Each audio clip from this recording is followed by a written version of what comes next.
तुळजाभवानी सिंहासन दानपेटी घोटाळा प्रकरणामध्ये अपडेट आहे। न्यायालयानं आदेश देऊन सुद्धा गुन्हे दाखल करत नसल्यानं हिंदू जनजागृती समिती आक्रमक झालेली आहे। तत्कालीन जिल्हाधिकारी विश्वस्त व्यवस्थापकासह 16 जणांवरती गुन्हा नोंदवण्याचे आदेश देण्यात आले।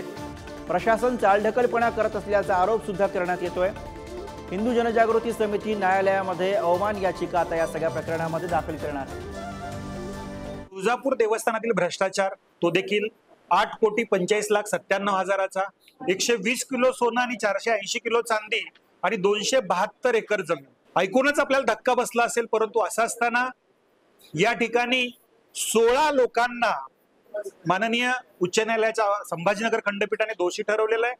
पण 10 दिवस उलटून गेल्यानंतर सुद्धा तत्काळ कारवाईचे आदेश असताना या ठिकाणी कारवाई होत नाही।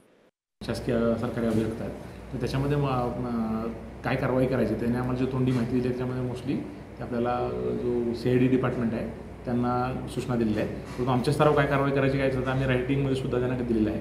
परंतु आम्हाला त्यांनी तोंडी जी कळवली त्याच्यानुसार आपल्याला पुढील कारवाई जी CID मार्फत पूर्ण केली जाईल।